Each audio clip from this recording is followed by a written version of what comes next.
Hey, everyone. Hey, Rob, how's it going? Hey, Rob. We got 5 minutes till we're going to start.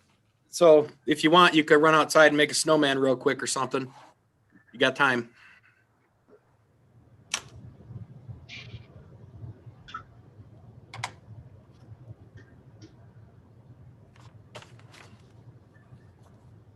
It'll be a tumbleweed snowman, though.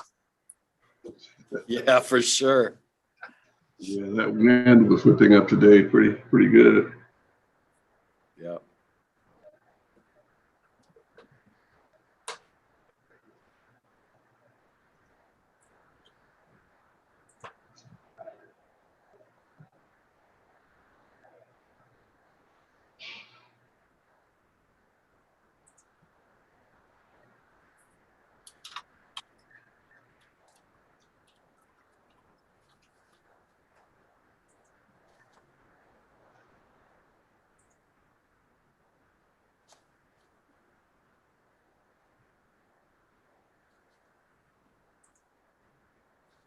Before we get started, I just wanted to remind you guys that invocation, Kenneth and Bill, the Pledge of Allegiance. You guys saw that on the agenda? Okay, perfect.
Okay,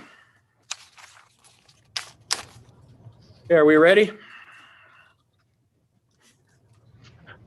I'd like to go ahead and welcome everyone to the Victorville Planning Commission workshop for our general plan housing update, March 15th, 2021. I'll call this meeting to order. Can I have roll call, please? Of course. Commissioner Cook Askins, Present. Commissioner Thomas, Present. Vice Chair Harriman, Here. and Chair Kirk. Here. Okay, tonight the invocation will be led by Commissioner Cook Askins and followed by the Pledge of Allegiance by Commissioner Thomas. If you'll please rise.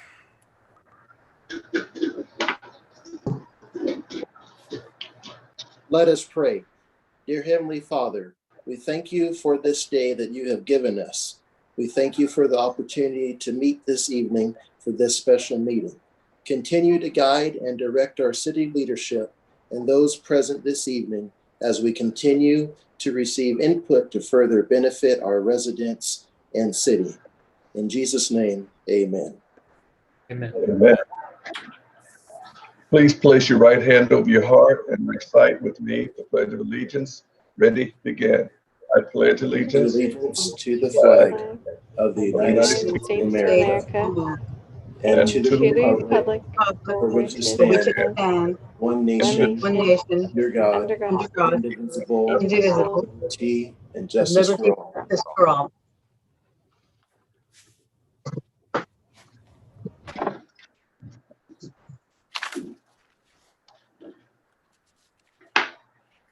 Okay, before we start the workshop presentation, may I please hear any special instructions for the audience at this time? Thank you, Chair Kirk. Pursuant to Governor's Executive Order N-29-20, this meeting is being conducted via Zoom.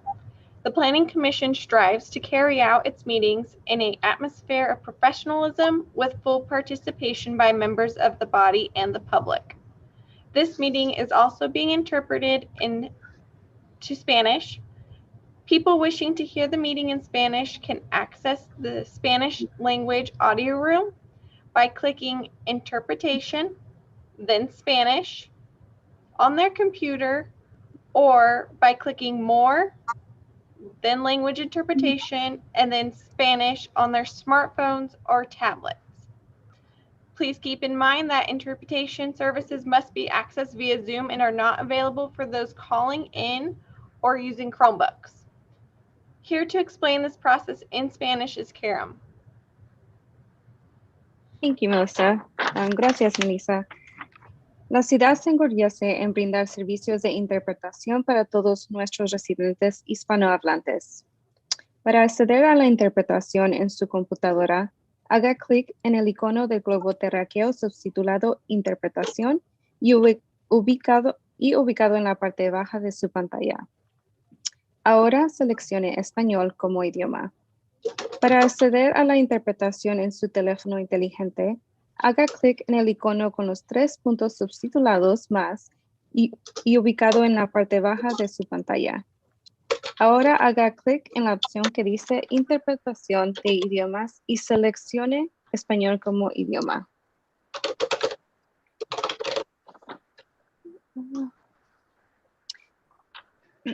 Una vez que seleccione el idioma, debería de poder escuchar a la voz de Irlanda sobre el audio en inglés.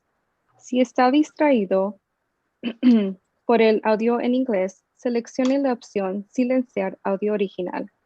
Cuando seleccione Español como idioma en su computadora o teléfono inteligente, si selecciona esta opción, el audio original será silenciado y solo escuchará a Irlanda. Los servicios de interpretación solo están disponibles para quienes asisten a través de la aplicación de Zoom, ya sea en su computadora o teléfono inteligente. Si ha llamado y necesita servicios de interpretación, por favor considere cambiarse a la aplicación de Zoom. Muchas gracias. Back to you, Chair Kurth. Okay, thank you, Melissa and Karam. We're going to get started with the public workshop on the city's general plan update at this time. I'll turn it over to our city planner, Scott Webb, if you'd like to lead off the discussion, please. Thank you, Chairman Kurth. Welcome, everyone, and thank you for joining us for this virtual workshop. This is the third in a series of public workshops dedicated to updating the city's general plan. And this is the second workshop specifically dedicated to housing. We have a lot of information to cover tonight, so I will hand it off to the presentation to our consultant team from Harris Associates. Hita Mosesman, Senior Director, will provide the presentation with support from Dima Galkin, Project Manager. Orlando Martinez, Senior Analyst, is providing the live translation into Spanish for tonight's workshop. Hita, I'll hand it off to you. Thank you, Scott. Good evening, Chair and members of the Planning Commission and members of the public. My name is Hita Mosesman. I'm a Senior Director at Harrison Associates. We are the consultants to the city in the preparation of the sixth cycle housing element update. And we're here tonight to provide a workshop to provide additional information and to take public input from stakeholders on the proposed housing element that the city is in the process of drafting pursuant to state law. And next slide. Thank you. On the agenda for this evening, just so that you know what to expect, we will introduce members of the team again and provide some background on what the housing element is and what the state requirements dictate for all housing elements for cities and counties. We will review the results of a survey that has been available since the first public workshop for the housing element on February 1st to take a look and see what respondents to the survey had indicated in terms of housing needs, constraints, and priorities. Next, we'll look at what's called the site inventory, which is the list of specific properties that needs to go into the housing element document that shows where housing is planned and could be built over the next 8 years. We will review some proposed housing goals that have been drafted based on input collected to date.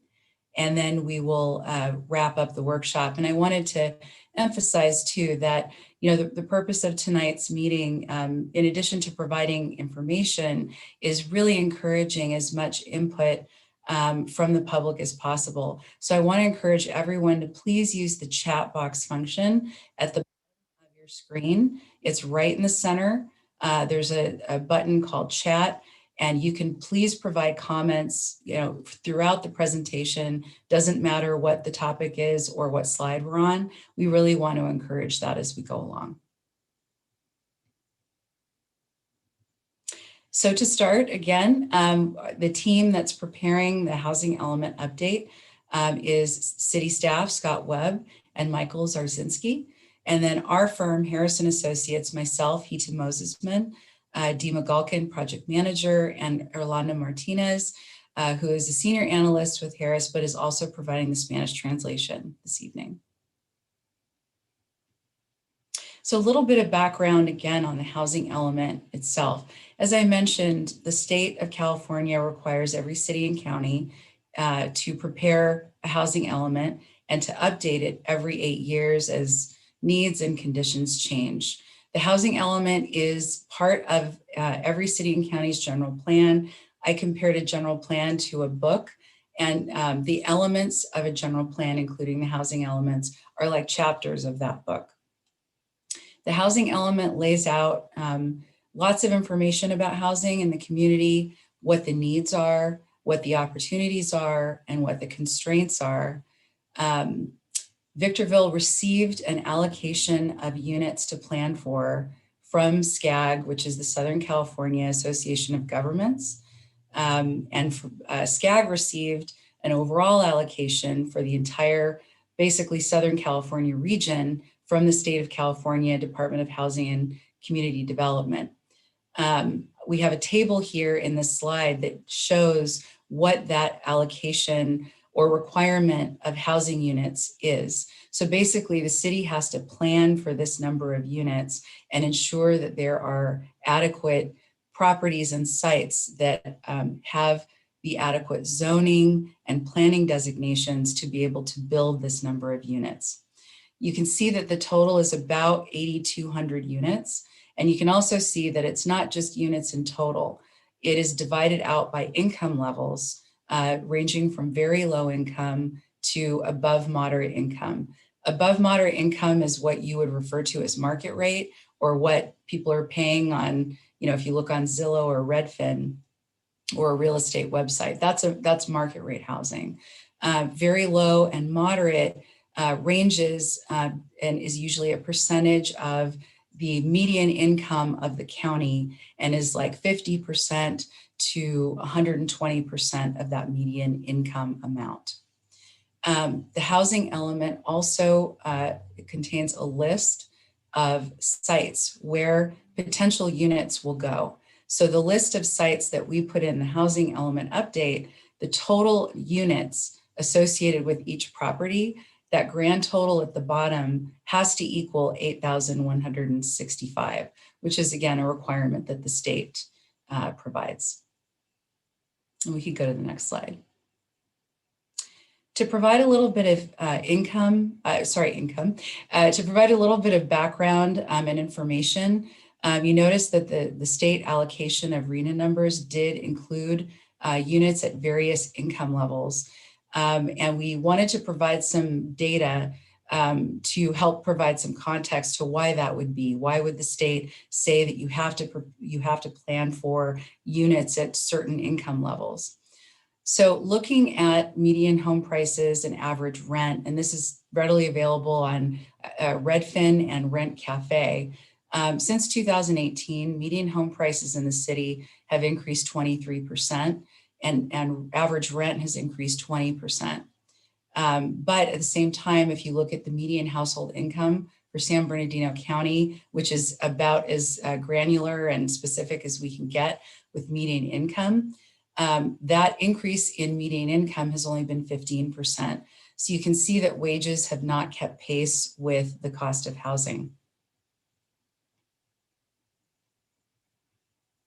So now we'd like to go over the results from the survey that has been available online that deals with the housing element and the land use element. And the purpose of that survey was to obtain some information and input from members of the community to hear what the members of the community really felt like the needs, the opportunities, and constraints were associated with housing. So to start, we wanted to cover, who did respond to this survey that we had available for the last about 6 weeks. So we had 105 people that responded. Nearly half of them have lived in the city for more than 10 years. 60% of those respondents were 40 years old or older. 65% work and they commute 25 miles or less from their home to their workplace. 85% live in single family homes, and 65% own the home that they currently reside in. When asked why the respondent chose to live in Victorville, there were really 4 most popular answers. And these are ranked in the order of the percentage of people that answered this question in this way. The most popular answer was to be close to family. Next would be close to the job. Third would be the quality of the housing that Victorville provides. And then the top 3 factors in terms of choosing the home that the respondent chose were cost, number 1, and we had 75% of respondents cite cost as a big factor, low crime, and desirable neighborhoods. We asked in the survey for respondents to comment on the conditions of the housing in Victorville, both the housing that they live in and then overall. So respondents replied 65 to 70% that they were satisfied and the housing that they live in currently meets their needs. 85% responded that the housing is in excellent condition where they reside or needs some maintenance. And respondents identified the top 2 answers for what were the biggest housing problems in the city. First was poor neighborhood conditions, and this seemed to deal more with things like infrastructure and landscaping, and then that housing was not affordable.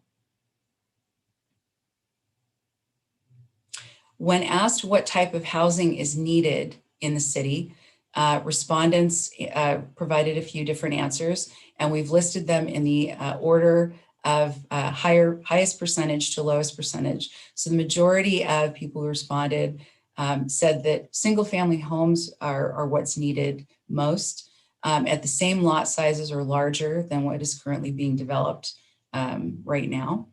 The second most popular answer was senior and affordable housing. The third being condominiums and townhomes, so alternatives to single family homes. The fourth most popular answer was homes, regardless of whether it's single family or multifamily, but that have homeowners associations associated with them for maintenance. And then the final most popular answer was housing for seniors and persons experiencing homelessness. When asked what types of housing would be most needed and what locations would be most desired, respondents replied that a variety of housing types are very important to the city. Also that special needs housing is very important to the city. And by special needs, this would include senior housing and housing for persons experiencing homelessness. Single family was by far the most popular housing type among respondents. And in terms of location, where respondents would like to see housing located, we got answers that said that housing near recreation like parks and grocery stores would be desired. And that looking at revitalizing underutilized commercial or industrial properties would be a good idea. When asked in the survey, how would housing issues need to be addressed in the city, the responses that were the most popular were cities working with developers to bring more housing to Victorville, the city providing development incentives like waiving or reducing fees that the city charges for development, affordable housing coming to Victorville, and then also solutions for housing for persons experiencing homelessness. When asked what should the city focus on in terms of housing over the next 8 years, what were those most important things that the city could do? The first most popular answer was to encourage innovative design and amenities associated with housing developments. Second was the rehabilitation of existing housing, maintenance and rehabilitation. Third was to promote mixed use development. That would be like retail stores with perhaps apartments or other types of housing. And then lastly, to the city to provide incentives so that affordable housing units could be built. With regard to housing strategies, and when asked what housing strategies the city could undertake to facilitate housing in the city, the first most popular answer was to, and I think I mentioned it before, to defer, reduce, or waive certain fees for development impacts. Secondly, to allow for residential zoning in commercial areas. So areas that are planned to be commercial, would be able to have residential as well. And also to encourage accessory dwelling units, which are units that are typically an additional unit involved in a single family home, either as sort of like a mini guest house or a granny flat, or it could be a unit within the home as well. So at this point, I've talked a lot and given you some information on the survey that was undertaken the last 6 weeks. And at this time, we would really love to hear what you all think. as you know, planning housing in your community really is done best when the community input is strong. So we like to take a poll to ask everybody in the audience for their opinions on some of the things that you've just heard. So I wanted to direct you to the bottom of your screen, the center, you'll see a button called polls, and that's where you would click that button. And so the question is, do the results from the survey accurately represent housing conditions, needs, and preferences in your opinion? And we'll keep the poll open for about a minute or so just to give people a chance to Great. respond. And thank you everyone for responding. I see about 14 people have so far, so that's great.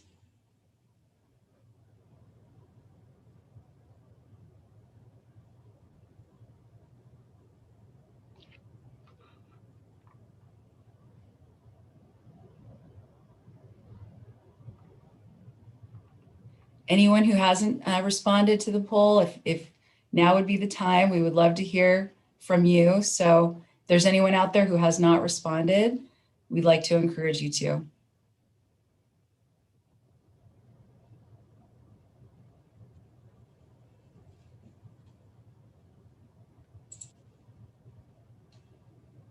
All right, we'll keep it open for about 15 more seconds.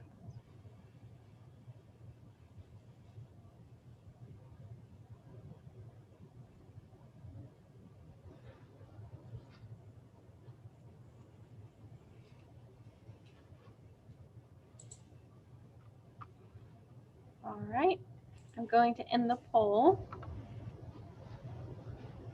Great. So it looks like 77% of those in the audience felt that the survey results accurately represent housing conditions, needs, and preferences in the city. Thank you all for participating in that. And I see that we have a couple of comments in the chat as well. However, there were only 106 people responded. That's correct. There were 106 people. To be honest, that is actually a pretty good response rate as far as surveys go, particularly when looking at how many people attended the first workshop. I think there were about 70 to 80 people who were in attendance there. So based on our experience in other communities, 106 is a good number. It could always be more, but we were pleased that we got over 100 respondents. And then another person had commented that in the context of affordable housing, are tiny homes sort of an option? And we will definitely take that input to look at, how that could be incorporated into the housing element. And I see another person had also mentioned that tiny homes, it could be something to be looked at. And we'll definitely take that input and take a look. I do think that given the fact that Victorville does have quite a bit of land available, that this is definitely an option that could be looked at for affordable housing. Inclusionary zoning. We got another comment that inclusionary zoning is important as well. And just to explain to everyone in the audience what inclusionary zoning is, cities can require that whenever market rate housing is developed, that a certain percentage be affordable to different income levels, very low, low, and moderate. And it would be a requirement. So a developer would either have to build those units as part of their development, meaning if the city's inclusionary zoning requirement is 15%, and there was a developer who wanted to build 100 units in Victorville, 15 of the 100 would have to be available for affordable households. And, or the developer could pay a fee that the city could then take and use to create affordable units in another location. That is definitely an option that can be looked at. What are the restrictions with ADUs in the city? I'm going to save that question to the end because I think I'm probably going to defer that to Scott Webb to answer your question. But please hold that thought. And I think that maybe we can go through a little bit more of the presentation to see if you have additional thoughts on that when we provide a little bit more information. So to continue our polling, we're going to ask you several questions. So bear with us. This is very important for the process in putting together the housing element. If you were to just pick one item on this list, what is the biggest housing need in your opinion? Is it more single-family housing, more single-family housing with smaller lot sizes, more apartments and condominiums, or more affordable housing? So which is the biggest need in your opinion?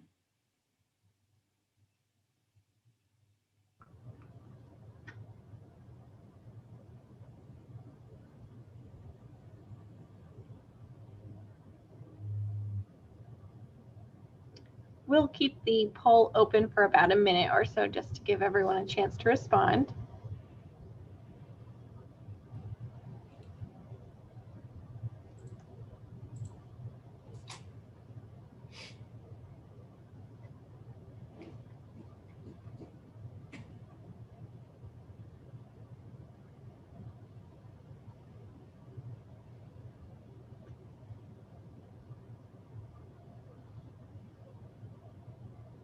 Thank you everyone for voting too. I can see 76% of those on the call have voted, so we really appreciate that.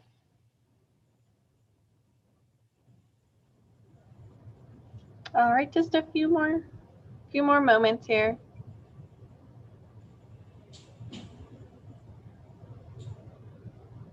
All right, I'm going to be ending the poll. Okay, so looking at the poll results, it looks like the most popular answer was more single-family housing, and this would be the same type of single-family housing that's been occurring. And then the second most popular answer, and actually there's only one vote that separates them, would be more affordable housing. After that would be more apartments and condos. And then the least popular seemed to be more single-family on smaller lot sizes. So thank you very much for providing that input for us. Very, very helpful. So the next question we have is, again, we're asking you to pick your most preferred answer. So pick one out of the four. What kind of housing do you want to see that you don't feel is maybe sufficiently available in the city right now? Single family detached homes, condos or townhomes, apartments, or just affordable housing of any kind?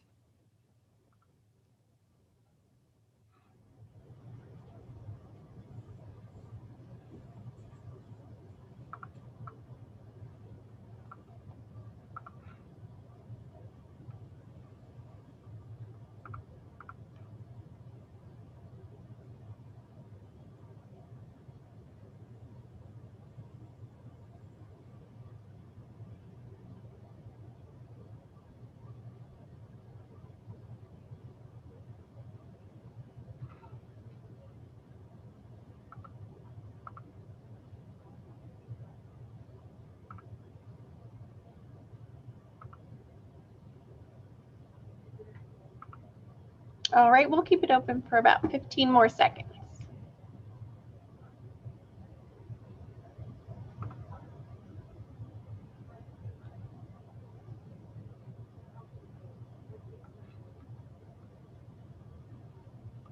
All right, I'm going to be closing the poll. Okay, great. Thank you, everyone. Looks like we got a couple more people who voted on this one, which is great. It looks like the number one answer would be affordable housing. Almost half of you had responded that that was the housing you'd like to see, that maybe not in large supply in the city. Second was condos and townhouses. Third was single family detached homes, which is kind of interesting based on our last poll that we just did. Single family was the most popular answer in that poll. And then lastly, apartments. So that's really good information to get. And thank you very much for your responses. So moving on to, and we have more polls coming up. So I just wanted to let everyone know that to stay tuned. We're trying to really obtain your input as we go through and provide information for you, because we really like to know how you feel on each of the subjects that we're presenting tonight. So the next subject would be the site inventory, and this is a very important part of the housing element document. It's that list that I mentioned before. The state requires that the housing element contain a list of properties, and we have to identify it by the property number, and we have to identify how many units could potentially be built on each specific property, as well as the income level that those units will serve. And the grand total of all of the property units on all of these properties has to equal that 8,200 number that I showed you on one of the earlier slides. So this inventory is very important because that's where the housing is really being planned, and by income level. So looking at the specific sites is a very important exercise and part of preparing the housing element document. We want to show you some of the areas on some maps so that you can see sort of what we've come up with in our analysis so far. So first, we're going to show you what's currently zoned and for residential development. Single family homes, apartments, condominiums, townhomes, and the like. So first, here's a map, and I know Victorville is a big place, and so it's a little bit difficult to show the whole city on one map in a large scale. But on this map, you can see that there's some areas that are shaded purple. Those purple areas are where there is vacant land that is currently zoned or planned for single family homes that are not income restricted. So we're referring to these as market rate, single family zoned properties. So you can see that they are sprinkled sort of throughout the city. Victorville does have quite a bit of vacant land still available in the city, and there are sufficient sites for market rate and single family homes during the next 8 years for planning.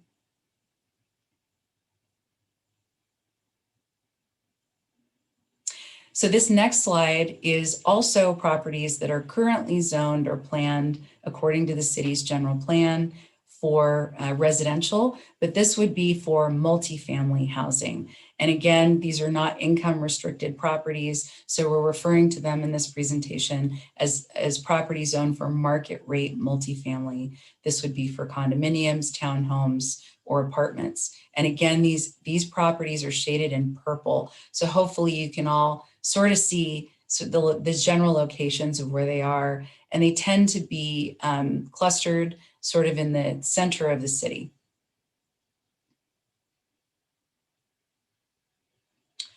So now these properties are also what's currently zoned and planned for residential. And we're referring to this as higher density and potential for affordable housing sites. And this is basically the Old Town area.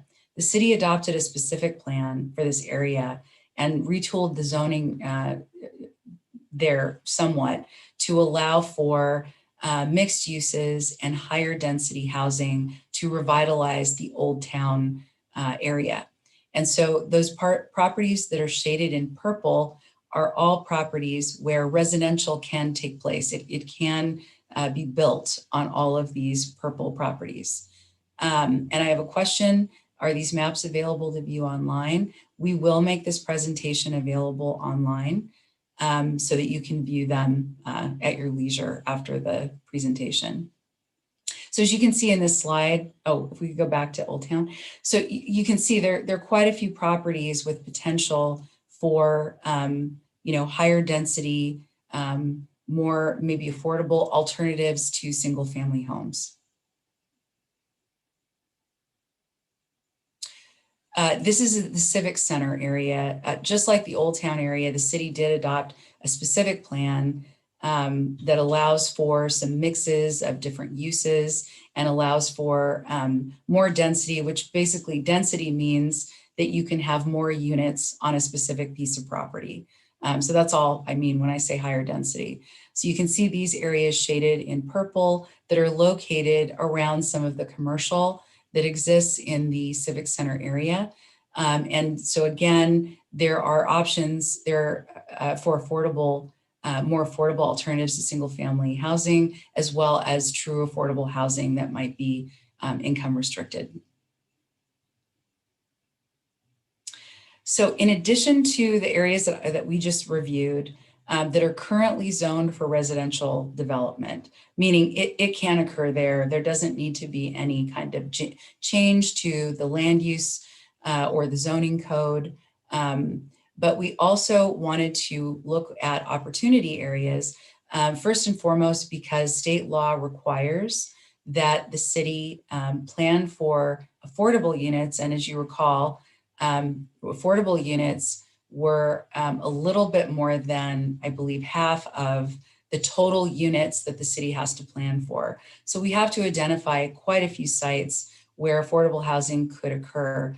And state law requires that those sites be sprinkled somewhat around the community and not concentrated in one or two areas in the city. So that's a state law that needs to be adhered to. And in order for the city to very effectively meet that state law, we introduced the idea of opportunity sites or areas in the city that may not be zoned for residential use, where that could happen to help the city meet that state requirement. So here's our first sort of area where there's some opportunity sites. And this would be the 7th Street corridor area. So you can see in the upper left-hand corner, the City Hall. You can see Costco sort of towards the center. And so this is, there's quite a bit of commercial in this area. This area has some potential. It has a number of vacant properties. So we're really looking at vacant properties that are not developed with any kind of commercial or anything else that could be a potential for higher density, meaning alternatives to single family residential, to provide some of those more affordable alternatives. And also what we've seen in our experience is that when you bring housing into more of a commercial district, it can really bolster that commercial district, revitalize that commercial district, as when businesses are within walking distance or just a short drive away, it tends to increase the amount of business that those local businesses or the customers and the transactions that those local businesses are experiencing. So it can be very much a win-win situation. You provide more housing, different types, a variety of housing types in the city, and at the same time, you bring more residents into the area who are going to be shopping at those businesses. So this second map, and again, the areas highlighted in green on all these maps are vacant parcels. So there's no development on them right now. And these are what we're looking at as opportunities for some variety of housing types for the city to meet state fair housing requirements as well. So this is an area we're calling west of Dania. You can see Bear Valley Road intersecting with the 15 freeway. You can see the Mall of Victorville sort of in the center of the slide, and the Walmart Supercenter to the left of the mall. There's a very large sort of green square that you can see there in particular that is currently zoned for commercial, but there's some potential for a portion of that area at least to be designated to allow for residential as well as commercial, not to prohibit commercial, but to allow some options there so that the market can sort of be a factor in the development of those parcels. There are also some parcels that are, you can see sort of below the 15 freeway that are highlighted in green as well that represent some opportunities.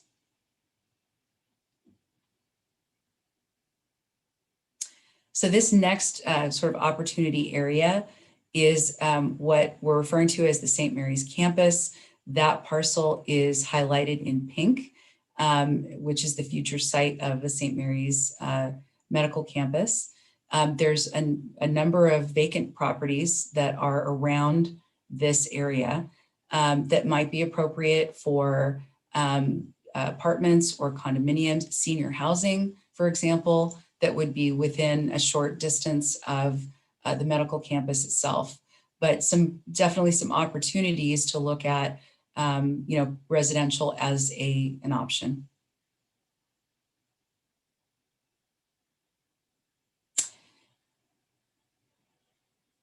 And then, great, okay. So this area is what we're calling south of Nisqually. You can see this is located generally around the Home Depot shopping center. You can see that sort of to the bottom left of the slide.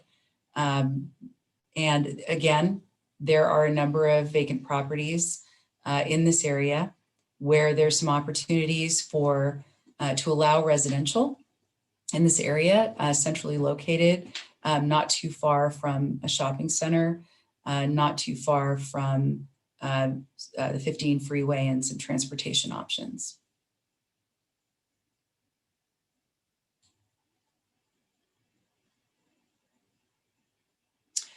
This next map shows quite a few vacant properties around the Walmart Supercenter. And you can see the 395 and the 18, sort of that intersection right there.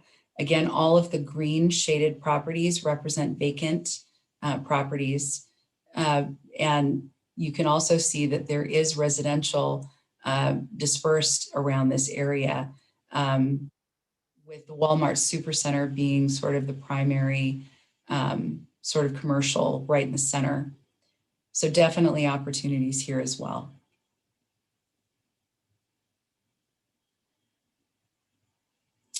And then this, I believe this is our last slide. This is the Desert Valley Hospital area. You can see Bear Valley Road towards the bottom and Hesperia Road to the right that intersects. And again, we've got quite a few vacant properties located here as well. At this point, I wanted to address some of the chat comments because I really appreciate everyone participating in the chat. It's very helpful. Let's see, what did the numbers refer to in the purple areas? If we could go back to the slide with some of the purple shading, I want to make sure I'm answering the question correctly.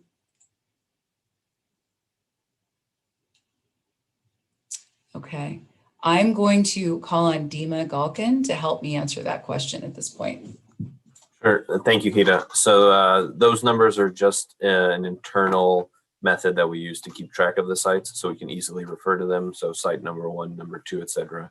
At this point, there's no value attached to that numbering system. Okay, great. Thanks so much, Dima. And then someone had commented there's already a development in progress at Pacoima and Bear Valley Road should be up very soon. Okay. And it sounds like it looks like Larry, Larry, if you could indicate whether that is a commercial or a residential, I guess it would be commercial because it's zoned for commercial. If you could confirm that, that would be great. It would be good for us to know in the planning process. Yeah, it's a new car wash. Oh, okay. Thank you, Scott. Duly noted. We will make a note of that. And at this point, I think we can, not seeing, got it. Okay. Doesn't housing cause a drain on services to the city? You know, I don't know that I would refer to it as a drain of services. I mean, any kind of development that occurs will be, if it brings in residents or employees, there are going to have to be city services involved when the population increases. And so I wouldn't say it's a drain on city services because when you bring new residents in, they tend to shop locally at Costco's, Walmart's, things like that. So you do see some sales tax being generated. Also, particularly, you know, with development now, as I showed before, prices are fairly high. I mean, they seem to be really rising in Victorville right now. So the value associated with the property that is being built is a fairly significant value. So the property taxes generated from that, and of which the city would get a share, would also go to address those services. And then we've observed. If I can add to that, I think it's also Yes. important to note that the type of the development has an impact. So for example, residential development that's very spread out is going to require more infrastructure and could involve higher costs. Whereas higher density or infill development, developing residential uses where there's already infrastructure around those sites, that's going to have a relatively lower cost to the city. And like Hida mentioned, there's benefits in retail, shopping by those new residents, in addition to the fact that the city has certain goals and policies that are going to be fleshed out more in this process with regard to making sure that there's enough housing available for existing residents. Yeah, thank you, Dima. Very good points. So I did see that there's a comment and a question about local control. And in terms of, how much local control does this, and I'm paraphrasing, how much local control does the city have, given these state requirements and laws? So how does compliance allow for the city to continue its own local control in the varying compliance laws in regards to housing elements and inclusionary zoning? And that's a really good question. To be honest, in the last 4 years or so, there have been a number of bills and laws that have been passed at the statewide level that are in response to the housing crisis statewide, meaning there aren't enough units for the demand of who wants them or needs them.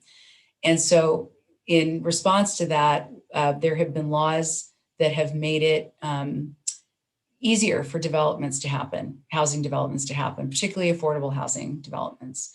And the state has been, I don't want to say more strict, but the state is increasing its requirements, both on the housing element side and for what the city can choose not to approve in terms of housing because of the housing crisis in the state. So city control has been limited in some ways in terms of whether the city wants to build to the extent that the state would like them to. I did want to emphasize, which I think is really important, that the housing element and planning for these units, apartments and condos and things like that, the only requirement that the city needs to adhere to is to plan for these units. So cities do not build housing, developers build housing. And so the city can't guarantee that the housing is going to be built. What the state requires is the city lay the framework, have the zoning, and have the plans in place that identify which specific properties can have affordable housing or market rate housing and how many units those specific properties can have. And at this point in time, I can say that really is, that is what the city needs to adhere to in the housing element process. In terms of projects coming forward, the city does have local control to approve or request changes and to require that housing meet certain development standards. So I would say in my long-winded answer here, I would say that the city still retains control, but is required to plan for the number of units that the state feels it should plan for. And I think that's probably the best way I can put it. I'm looking in the chat here. Doesn't home ownership versus rental property increase crime levels in any community? That's not a data point that I'm familiar with. I think that I think that there have been places in cities where density might have been associated with higher crime levels. But then I look at places like Irvine, for example, which allows very high density multifamily apartment projects, literally right next to each other, where they have not experienced additional crime. I think that, the management of properties is an important factor in how properties are maintained and the standards that are set for those properties. And I would think that that would be something that could mitigate any concerns there. The city already has a shortage of first responders and code enforcement officers. What is the city's plan to increase? Right now, code enforcement call can take 2 weeks to get an officer to the scene. So we work for a lot of cities in California, and just to respond to this comment, code enforcement has traditionally been, it's not a proactive exercise. It's when there is a complaint, a code enforcement person will visit and address the complaint. This is not unique to Victorville. And I think a lot of cities struggle with this at this point in time, especially cities that are growing. And Victorville appears to be a city definitely in a growth phase.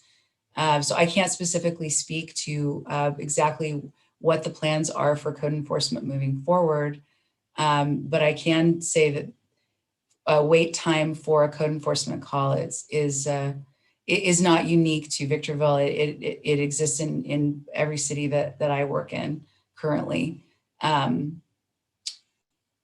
see. I think that's all of the chat comments. So I think the city, sorry, we just got a new one. What is the city's plan to renovate and improve Old Town to build new housing around Old Town area? Will not draw consumers to the current Old Town. So I can tell you the city did adopt a specific plan. And the beauty of a specific plan, actually code enforcement is doing a great job. That's great. The beauty of a specific plan is it really does invite development.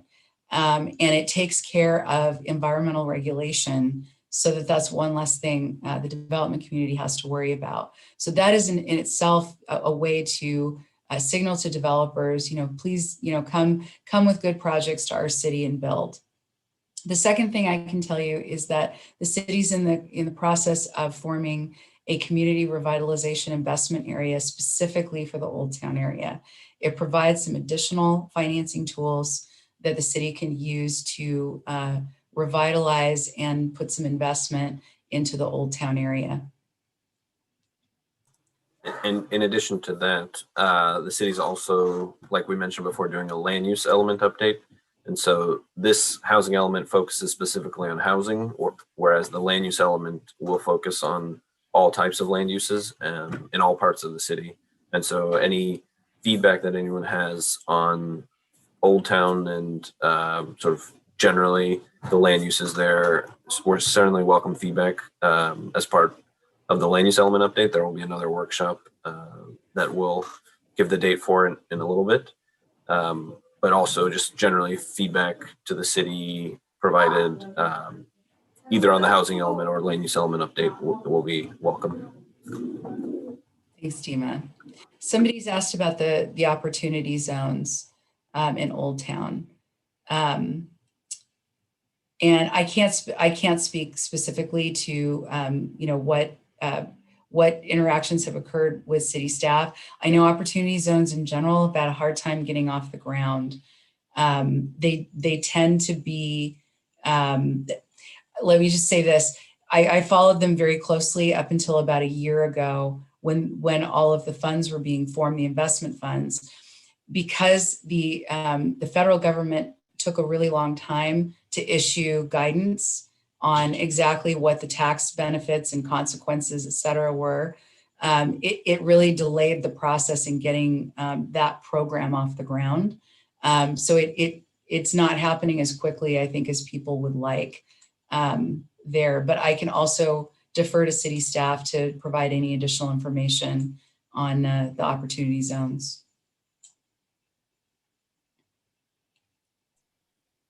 Sure, Hita, thank you. Yeah, I believe you summed it up.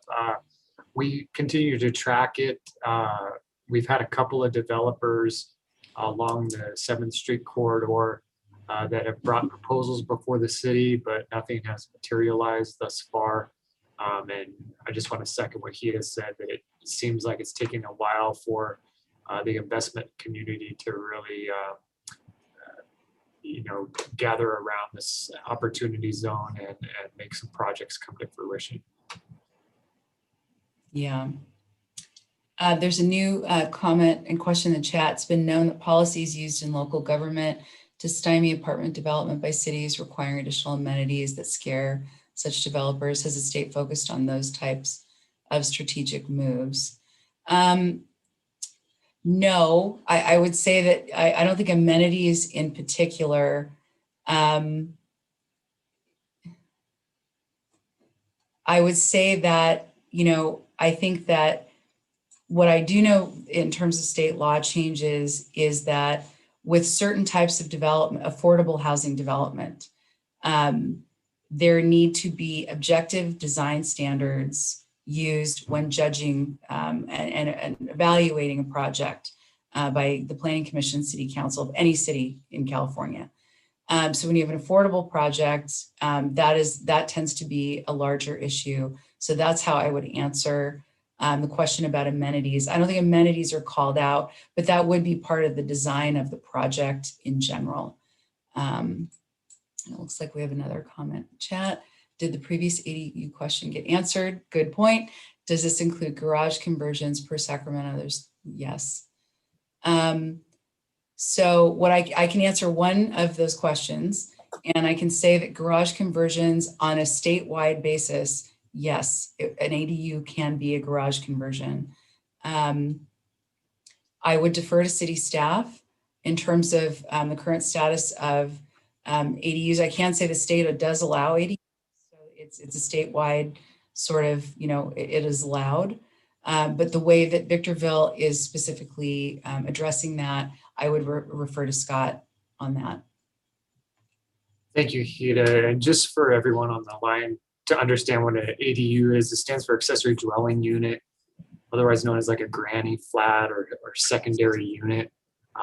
It's typically been built in Victorville on single family homes. As Hida mentioned, the state years ago mandated that localities allow for ADUs. So currently we do allow for ADUs. There is some requirements though, as far as still meeting building setback requirements and, requiring that, it drain to a sewer in certain circumstances. So if you're interested in developing an ADU, we have staff available to answer your questions and kind of go through a general plot plan with you if you have area on your property for that. But Hida's right, it is something that's permitted by right by the state. And it's another way to help address the housing shortage in the state. Thanks, Scott. I wanted to address the last part of the question about reducing developer costs.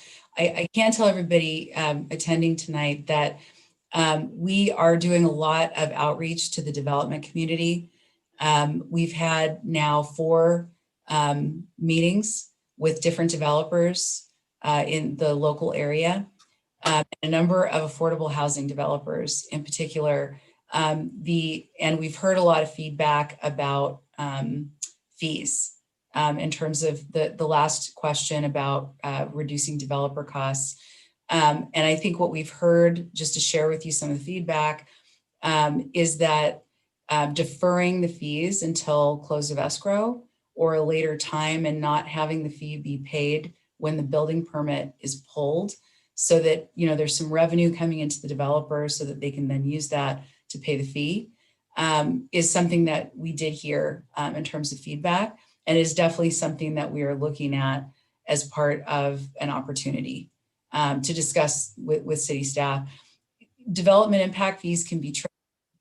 The reason that they exist is because when development occurs, it does increase the needs of the infrastructure system in particular, also the school system. So those fees really go to pay the the share of that unit towards those infrastructure needs and school facility needs, for example. So when we heard, sort of deferring the fees as opposed to, doing some sort of reduction or elimination, that seems that like it would preserve city revenues, yet provide some flexibility for developers and be sort of a win-win on both sides. But it is something we're looking at. There's been no, decision, or we're sort of in the early stages. We actually just wrapped up that developer outreach just this past Friday afternoon. So we're just in the process of evaluating all the feedback that we received. And it looks like we have one more. Let's see. Mello-Roos should not be a solution. It hurts. Okay. So I hear that the special tax districts are not something that this respondent feels is a good solution. Okay, well, thank you so much, everyone, for all of your comments. We really appreciate this. Okay, how does the federal census count affect housing needs that we foresee in the future? The census count, it plays into more of what is going on at the state level in terms of how they're planning for housing and your unit allocation. And I think it plays into SCAG. SCAG meaning the Southern California Association of Governments that covers most of the Southern California. Victorville is a part of SCAG. And so that census data is really analyzed and used heavily by those two entities. It will also play a huge role in the housing element document to sort of provide information on, the population, the demographics, and the housing needs of the city. Where can a tiny home community be built? That is, I think that's a question. I mean, I would be happy to refer to Scott on this, but I don't know that we've gotten to the point where we have tackled that specific solution. But Scott, if you'd like to weigh in. Yeah, that's correct, Hida. Currently, our municipal code and our specific plans throughout the city do not have provisions yet for tiny home communities. But again, through this process, we want to get your feedback. There's been a variety of people that have expressed interest in tiny homes. So we want to explore that with you through this update. And we have a couple more comments. Do these housing elements and discussion really address the homeless crisis? I mean, I would say that the answer is yes. It's not a quick, it's not, I think it's an evaluation of what those solutions can be. Addressing homelessness is a big question. There's a big, multifaceted solution that's involved for each community, mostly because funding is scarce. That funding really comes for the most part from the state. There's a little bit from the federal government, but the majority of it comes from the state. And there are a lot of, demands for that limited amount of funding. There's not enough funding to go around to every county and city that need it, unfortunately. What I think the housing element does is it identifies the need. And then I think that what we also does is that when we develop goals, which we will be reviewing later in this presentation, we're not just going to set goals, we're actually going to set policies and procedures that can be followed. For example, with homelessness, to establish a way to most effectively leverage all of the funding sources available, whether that be, with the state grants that come out, proactively communicating with San Bernardino County. The county gets funding on two fronts, as the county itself and as a continuum of care. So getting in the county's queue for future grant opportunities would be very, very critical for future funding for homelessness. So those policies and procedures associated with goals that deal with homelessness I do feel are a very important aspect of the housing element process, because I think getting clarity around exactly how we would leverage that funding and exactly what steps would be taken would be an important part of the process of obtaining enough funding to provide the best solutions possible. And then, has the city been approached by any investors or developers at this time? I believe the answer is yes. And I think this looks like a general question. And again, I would defer to Scott maybe to provide some additional detail on that. Yes, as it relates to affordable housing, multifamily housing, yeah, there's a handful of developers that are currently in the process of developing site plans to bring forward to the Planning Commission. So yeah, the answer is yes. We also have upwards of 9 developers that are currently building single-family homes in the city. Great. So we got a couple more comments that the revitalization of Old Town could benefit with ADU and tiny home communities, addressing the needs of homelessness and fixed income residents. That's a great comment. Thank you for that. How are setbacks determined for ADUs? Can they be changed? With regard to accessory dwelling units, I'll answer this question in part, but I also want to try to get to some of the goals that we wanted to get your input on as well. But there are setback requirements in state law that the city must adhere to. But I would recommend that if anyone has specific questions about ADUs, I really encourage you to try to contact the planning department after the workshop. As ADUs are, can be a great assistance in terms of providing housing. We wanted to sort of cover all of the sort of housing element solutions. So thank you for that. And I think, okay. So with that, I think we can move on to the next poll. Okay, so this would be pick the most important area that we just showed you. So what area, in your opinion, needs affordable apartments or multifamily the most out of all the areas we just went over?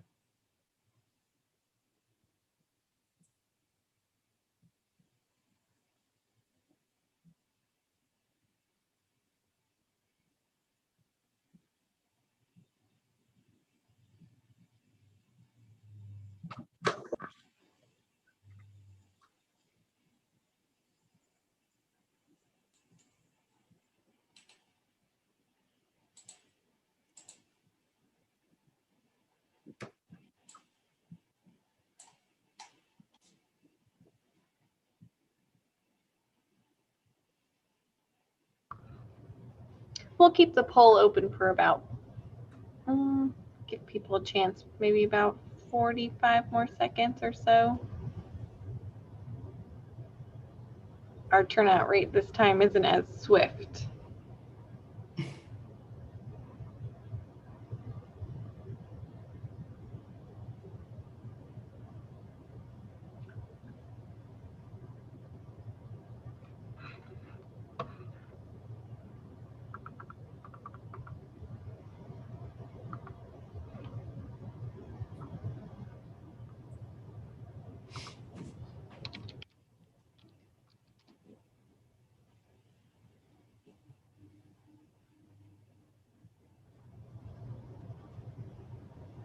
All right, just about 15 more seconds, everybody.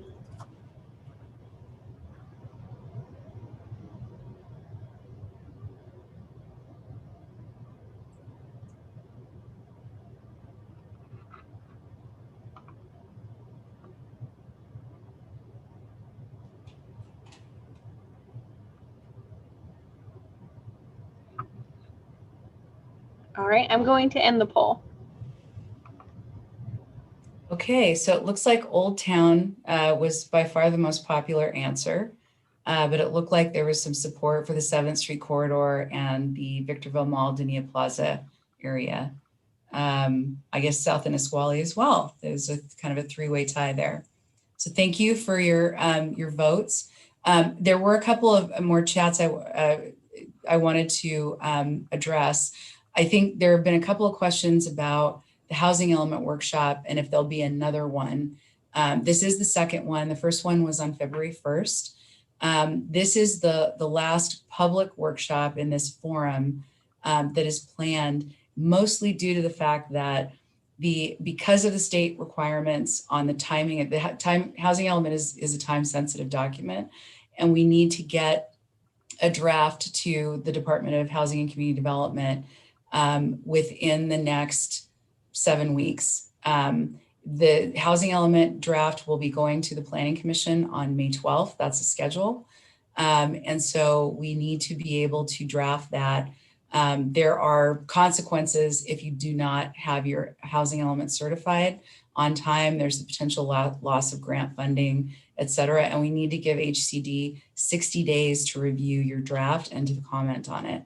So I just wanted to explain why it was that there are two workshops and that this would conclude the workshop portion. However, we do encourage people to provide feedback, through the website that is specific to the general plan amendment, including the housing element amendment, where there's an email address. You can contact city staff to provide feedback as well. So the feedback doesn't have to end at this point because of the schedule. But we did schedule 2 workshops for the housing element to date. Oh, a draft only, not a final. The final is due on October 15th. City Council needs to adopt the final by October 15th. So the draft, but the state requirements dictate that we have to send them a draft of it in advance of the adoption of the final, and we have to allow them 60 days to review it. So it really does require us to get the draft to them in early May. Has the city determined any areas to change existing zoning? So that is any kind of zoning changes would be addressed in the land use element update. There will be another workshop for the land use element update. I believe that date is May 26th. We actually have the information at the end of our presentation here tonight. So there will be another opportunity to provide some input on that. Okay, and with that, I think we have another polling question. Oh, and here it is. Okay. So we wanted to ask everyone, so what of all the areas that we showed you, which one needs market rate units the most? That would be any type of housing unit at all. But what area could use market rate units the most?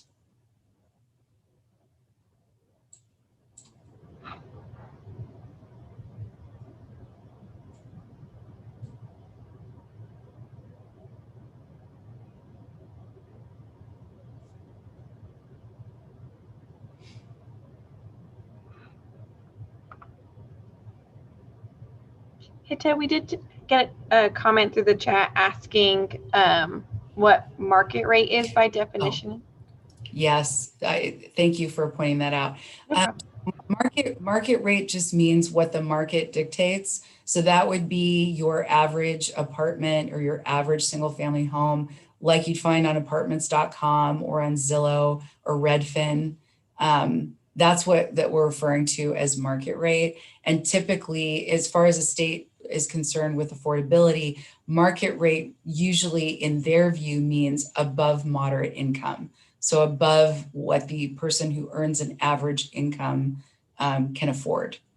So that's why we're referring to it as market rate, because affordable is anywhere from very low income to moderate income, which moderate's usually right in the middle, the average. And all of those categories are deemed affordable. Market rate is not considered affordable by the state's definition.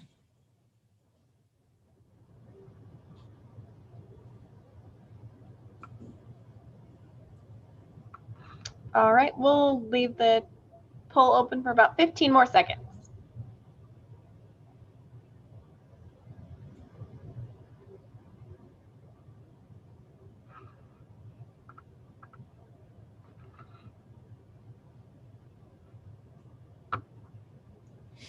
All right, I'm going to go ahead and end the poll.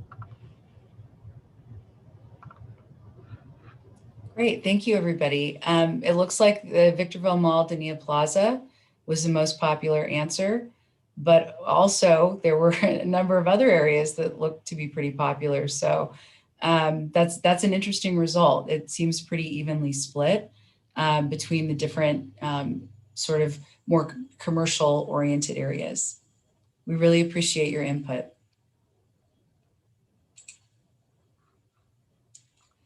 So the next poll question is, do you think that being able to walk to a shopping center or a mall would be a benefit to you?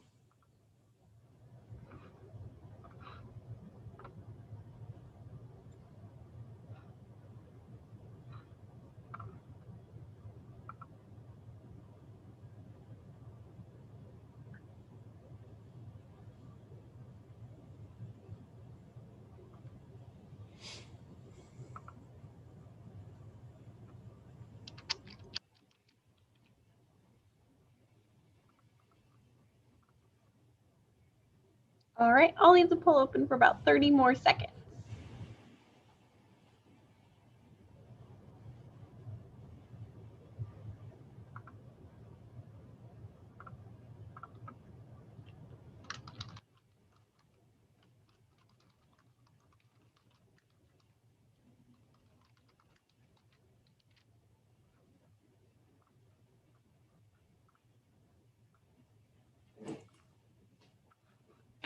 All right, I'm going to go ahead and end the poll.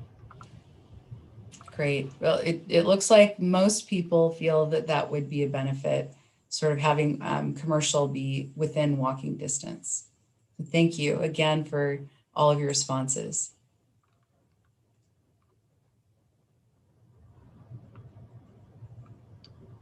And just as an FYI, if you guys came on to our workshop a little bit later and didn't get this piece in the beginning, we do offer translation services for this. So if people are wishing to hear the meeting in Spanish, they can access it by clicking the Spanish, or excuse me, going to the Spanish language audio room. So at the bottom of your toolbar, you'll see a little globe. You would click that and then click interpretation and then click the Spanish channel. If you're on a tablet or smartphone, you'll actually click more, then language interpretation, and then Spanish. Unfortunately, if you are calling in or using a Chromebook, translation services are not offered. Karen is going to explain this process in Spanish for those.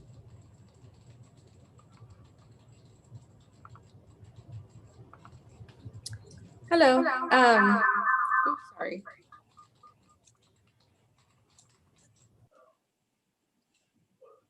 Ok. Para hacer la interpretación en su computadora, haga clic en el icono del globo terráqueo, subtitulado Interpretación y ubicado en la parte baja de su pantalla. Ahora selecciona Español como idioma. Para acceder a la interpretación en su teléfono inteligente, haga clic en el icono con los 3 puntos subtitulados más y ubicado en la parte baja de su pantalla. Ahora haga clic en la opción que dice Interpretación de idiomas y seleccione Español como idioma. Thank you, Ma.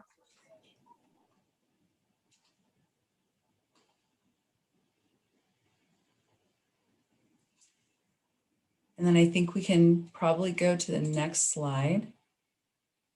Okay, so now we're kind of at the point where of the presentation where we wanted to review some proposed housing element goals that are based on the input that we've received to date. So the first goal, and again, we want your input on these goals, definitely. The first goal would be to encourage the development of a variety of housing types within the city to meet a variety of income levels. So when we say this, just to elaborate, this would be in addition to single family to provide condominiums, townhomes. And when I say condominiums and townhomes, condominiums are ownership properties that resemble an apartment building development A townhome is more of an attached home. So those are sort of the differences there, as well as rental apartments. So that when I say variety of housing types, that's what we're referring to. And just to provide some additional context, although I know this is very basic, we just want to make sure that we're all on the same page in terms of understanding. We wanted to provide some examples of different housing types to you. So the first housing type, again, is a single family home. Lots of these in the city of Victorville. And as I said, condominiums and townhomes. Townhomes are like a single family home with attached walls. Condominiums more often than not resemble apartments, but can be laid out a little bit more like a townhome project. And then apartments, which are usually multi-story and have common entrances and exits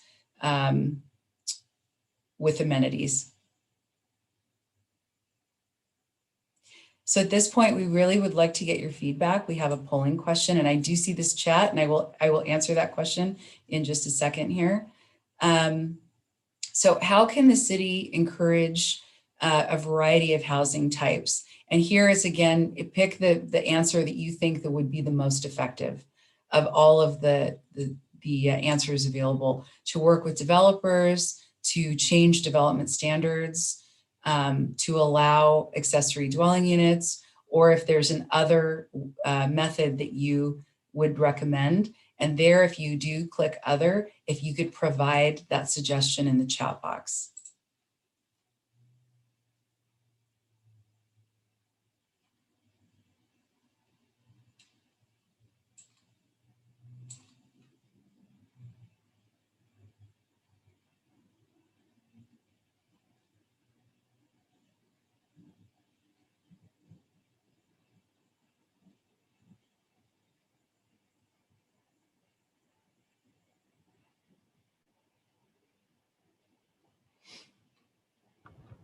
I'll keep the poll open for about 30 more seconds. We've only had about 60% of the people respond.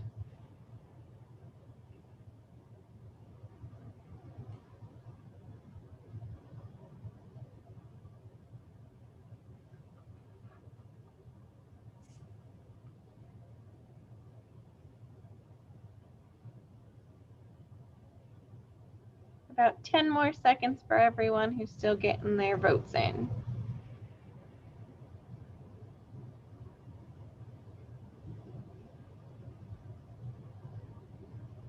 All right, I'm going to go ahead and close the poll. Okay, so it looks like working with developers was the most popular answer, followed by maybe some modifications to development standards. Also, I did want to address a couple of the comments and questions in the chat box. Does this mean and include equal percentages or unequal as long as there's a variety of optional types? I think what we're suggesting here is that there would just be a variety of types without suggesting certain percentages. I think it would be based on the needs, the housing needs of the community, but also, you know, having developers come to the city and build the housing that's needed is also part of the equation. So it's a couple of things. And what could the city do to entice developers to come and build, single family housing alternatives that might be more affordable to a variety of different incomes? That's sort of the intent here for this question. And then patio homes be looked at as an option. Yes, I think so, because I think that this could be maybe detached or attached like a townhome, but you could almost have like a detached townhome. And to me, that a patio home would closely resemble that. But yes, that could be an option. Okay, so goal number 2, the draft goals that we've drafted based on input would be to encourage home ownership within the community. And again, here we would like to get your input on what you think and how the city could do that.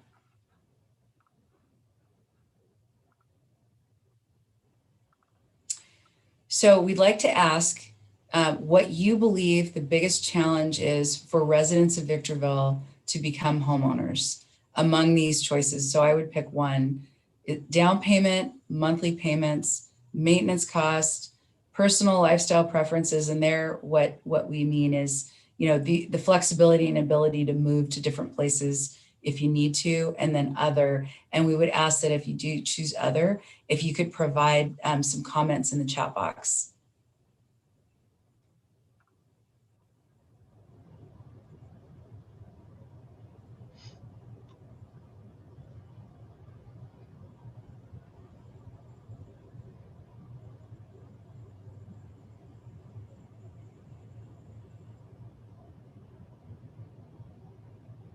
We'll keep the poll open for about 30 more seconds.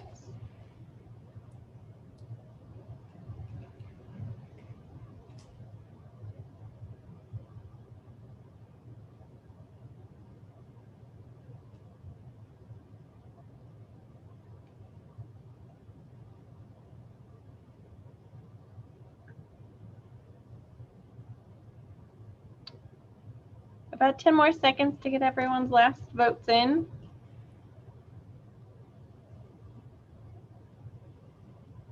All right, I'm gonna go ahead and end the poll.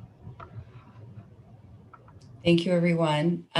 So clearly the down payment is the biggest obstacle, but we did have quite a few other comments in the chat box as well, in terms of lack of inventory, inequality, Mello-Roos, gentrification, jobs, higher income demographics. Okay. Thank you for your responses. So the third proposed goal would be to encourage city-supported programs for condo to single-family homes. Got it.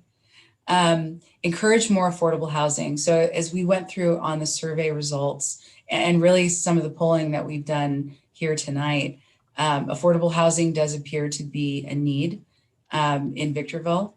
And so encouraging affordable housing options for residents appears to be an important goal.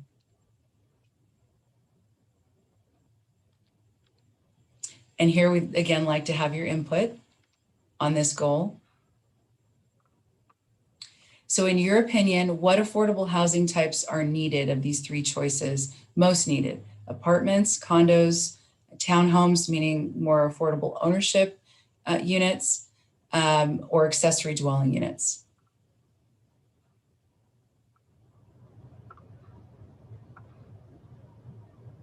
Oh, I think I misspoke here.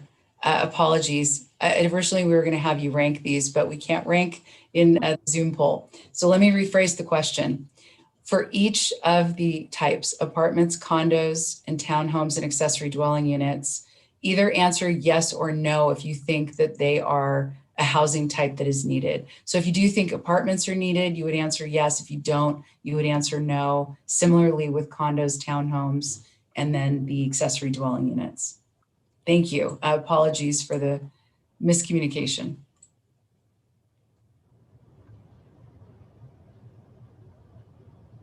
And we'll leave the poll open for about 30 more seconds, 45 more seconds.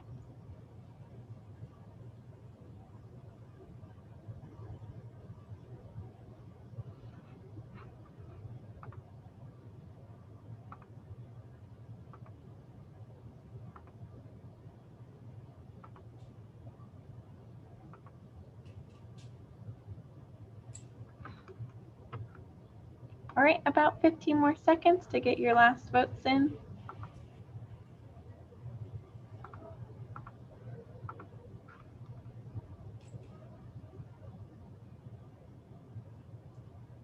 All right, I'm going to go ahead and close the poll. Okay, thank you. It looks like Ownership units, condominiums and townhomes were the most popular yes vote at 91%. And then apartments and accessory dwelling units were about a little over 50-50 there, a little bit over 50% said yes to both. But it appears that ownership units are the most popular answer there. Thank you for that input. So the fourth proposed goal is maximize solutions for those experiencing homelessness. Here, what we saw in the survey results, indicated that the special sort of needs housing. There were quite a few respondents who showed this as something that was very important for the city, along with the fact that we understand that there is a wellness center and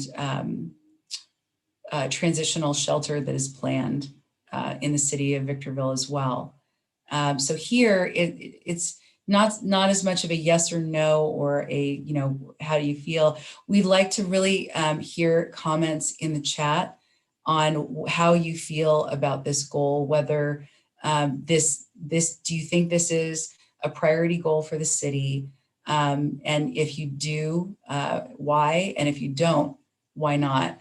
And then also, what are your thoughts about what can be done given the things that we've talked about this evening?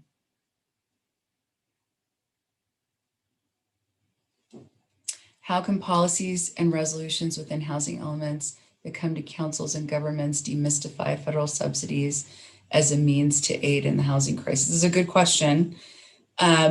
It's funding for affordable housing and homelessness, housing to address homelessness is complicated. There are a lot of regulations. You have to file for grant applications, and you have to layer different funding sources because there is no one funding source that is adequate to cover the costs to provide what is needed.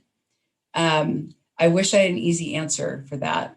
I think what I would say is a strategy to leverage public funding as much as possible in the changing environment that we live in. Every year, the state does provide different types of funding for homelessness solutions. For example, this past year, there was a new program called Home Key, Room Key, and then Home Key, which was funding from the state to house persons experiencing homelessness in motel rooms during the pandemic, and then later funding to convert motels into housing for people experiencing homelessness. So that was a funding source that was not available until this past year. So it's a dynamic situation and it's a fluid situation. And I guess what I could say is the city positioning itself in terms of strategy to be able to react to changes in funding. And I think creating that dialogue with the County of San Bernardino is really important. Counties and continuums of care, of which County of San Bernardino is one, they get the majority, almost all of the funding for homelessness solutions in the state, as well as the 15 largest cities in the state, like Los Angeles, for example. Los Angeles can apply for its own funding directly. Smaller cities like Victorville cannot apply for homelessness funding directly. They can work with the county to be included on applications, but it's counties, continuums of care, and the 15 largest cities that can apply directly. So I would say that I think there's a strategy in applying for those funds, being nimble to react quickly to changes in funding, and really working very closely with the county as the recipient of the majority of the funding for homelessness that comes to the region would be, my recommendations thus far based on what we know today. Is there a city policy that the commission would like to change to alleviate homelessness? I think that that's what we're sort of doing through this housing element process, is that we're coming up with goals.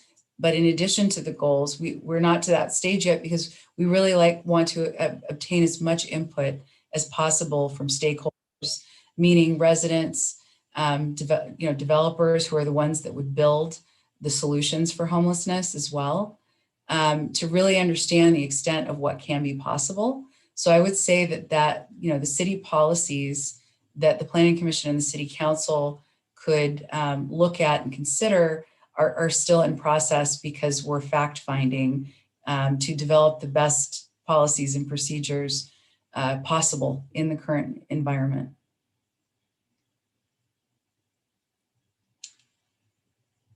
Affordable housing should be a high priority in Victorville. I live in a community that has driven out a number of families because Melrose exceeds 3,000 a year. This is simply not sustainable for most families.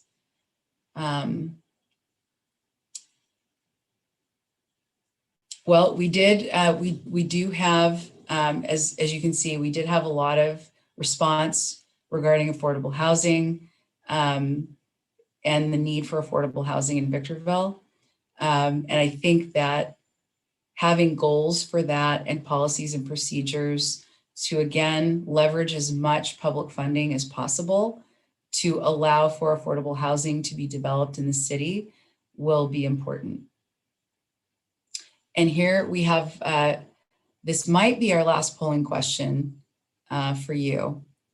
And this is going to be in the chat. So sorry, I misspoke on the polling, but we do want to ask for your input on these 4 goals that we had just laid out. So the variety of different housing types, different housing income levels, encouraging home ownership, doing what the city can do to encourage affordable housing, as well as provide for homelessness solutions. We'd really love to hear from everyone about your thoughts on the importance of these goals and maybe what you think the most important goals should be for the housing element for the next 8 years. How do you solve substance addiction, which can cause homelessness, but also prevents people from getting government housing? That is a very complicated question. Based on what I know about what I've read about persons experiencing homelessness, it appears that it's a complicated issue, and it appears there are subpopulations within the general population who experience different issues, substance abuse being one that's widely reported on. I think there are other factors. There might be some mental health issues. There might be some physical disabilities as well. I think there are a number of factors that play into that. But that's a very complicated question. I wish I had a good answer for that. I've observed that public service has been as high as 10% versus administrative costs. So how can policies and procedures alleviate or create equity in terms of services to the homeless versus those administration costs? So I think that here, I understand your question, and it does seem, it seems hard to understand how a policy or procedure could help solve the problem. And what I would say to that is that, the public funding piece of this issue with providing solutions for people experiencing homelessness is very critical because that's how you can build permanent supportive housing to provide services that people need, life skills, job training, counseling, et cetera. But also short-term solutions like transitional shelters like the city is pursuing currently. So the policies and procedures lay the groundwork to be able to capture as much public funding as possible and to layer different sources of funding and to also work with nonprofits in the community. So having a strategy about how you're going to approach such a complicated issue and leverage as much as you possibly can will help in that process. Are there cities that are doing well with the homeless issue? What I would say, I don't know about if I would say well, I think there are cities that are trying to address homelessness as best as they can, given constraints on funding. I can tell you that larger cities like Los Angeles and San Diego, they receive a lot of funding. It's pretty much based on population. So if you have a high population city like Los Angeles, I think it's the most populous city in the entire state, they get a very large percentage of the money that's available because of the population. They're building a lot of housing, but they have a lot of people experiencing homelessness.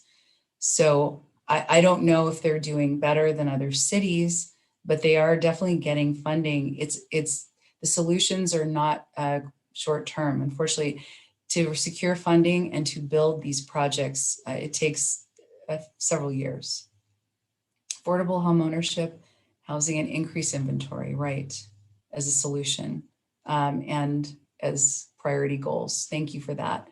Definitely addressing the homeless crisis, position ourselves better to amplify our need for transitional housing and services for homeless, leverage the county funding. Thank you. Homelessness prevention is a priority, right? Shared housing and matching programs. How will the funds from the master plan on aging be allocated to high need areas like Victorville? I would defer probably to city staff, as I'm not familiar with the funding that's available through the master plan on aging. So I'm not sure if Scott would want to weigh in on this question. I'm actually not aware of that available funding either. But yeah, if Ms. Titus was able to reach out to me individually, I'd love to hear what she had to say. Yeah. So there is one comment here: enforcement of his existing law has essentially been paused in Victorville. Homeless have in effect laid claim to vacant lots, example of a policy that hasn't been too effective. So I did want to address this comment because this is, I don't think this is widely known, but there was actually a court case in Boise, Idaho, which is part of the 9th Circuit District Court of Appeals, which covers the entire Western region, including California. A group of people experiencing homelessness were cleared out of a public park, and they sued the city of Boise, Idaho, because there wasn't a place for them to go. They won the lawsuit. The city appealed it all the way up to the 9th Circuit Court of Appeals, which is only one step down from the Supreme Court. And the city lost in the 9th Circuit. So it became law in all the Western states, and I think Hawaii and Alaska are included as well, that if there is not adequate shelter space, police cannot ask people who are camped or experiencing homelessness in a public space to leave. They're not allowed to enforce any camping. And it's very clearly laid out in this court case. So it's basically the law of this Western area of the country that you cannot clear public spaces when there are encampments. Not permanently.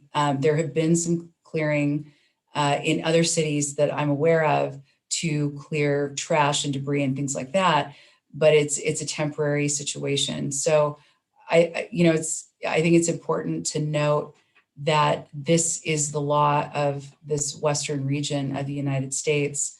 And this is why a lot of cities are looking to provide more shelter space because it provides a way to focus people who need help in areas of the city to provide them with, indoor shelter and some services and avoid issues with health and safety that can arise when you have encampments of people outside. Addressing the homeless crisis in Victorville should be one of the top priorities. Affordable housing is a must. People living paycheck to paycheck and loss of income, the verge of being housing insecure. Homeownership has been a proven statistic in lowering crime in communities. We heard tonight that homeownership housing options seem to be a popular option. Considering Victorville has a 23% poverty rate, what does the city commit Why doesn't city commit 23% of their funding towards housing that demographic? That's a difficult question to answer. I'm not aware of any city that dedicates a portion of their general fund for this specific purpose. What cities do is they leverage the money they get from the federal government for assistance and for affordable housing, as well as the money that they get from the state. I know Victorville has been very successful in securing grants from the state of California that deal with housing planning, which we're going through right now, which is to lay the foundation to facilitate the development of more housing in the hopes that more people can have housing options and also facilitate the development of affordable housing. So it's still focusing funding, but it's focusing funding that is restricted for that purpose. Not the same. The issue I'm raising is with the 10-year plan. I'm not familiar with the 10-year plan unless it's the Apple Valley Consortium plan. And I'm not sure if that's the plan you're referring to. Can the city use Measure P to address housing elements? I don't believe that they can use that those are restricted funds. The city did obtain a grant to assist with the cost of the housing element though. And that's one of the grants the city was very successful in securing to help in fund the planning of housing to preserve the general fund for city services.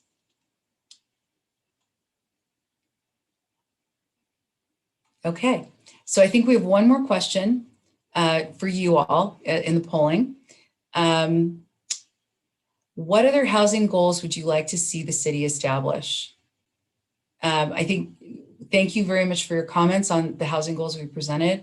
If there are other goals that you feel would be important that might have been missing from what was presented, we would really love to hear about it to incorporate that into the housing element.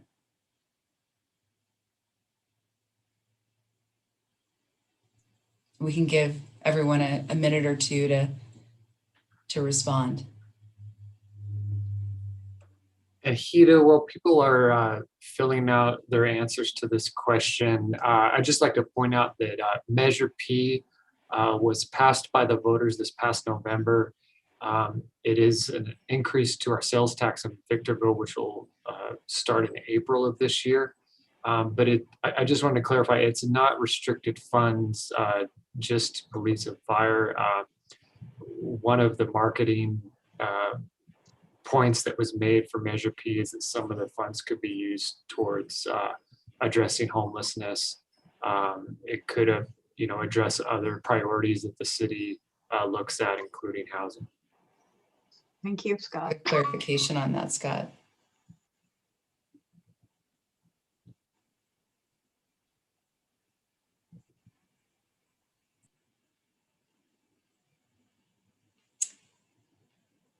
Down payment incentive programs. Thank you.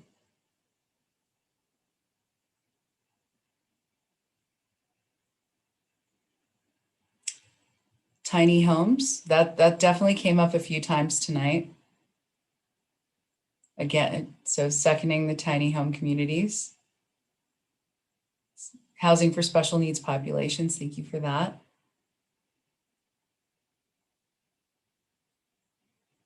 Accelerated development process. Okay.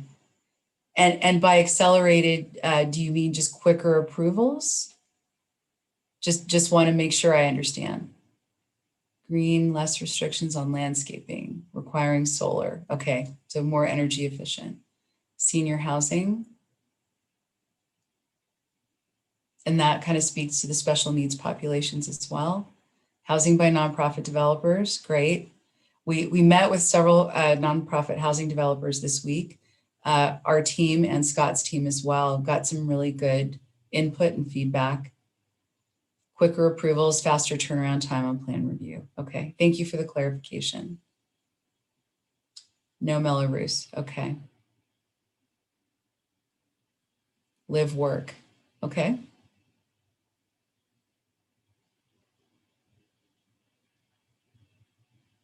And I believe, and Scott, please correct me if I'm wrong, I believe that the Civic Center and the Old Town specific plan areas allow for live work currently? That is correct. They do allow live work, mixed use developments. Okay.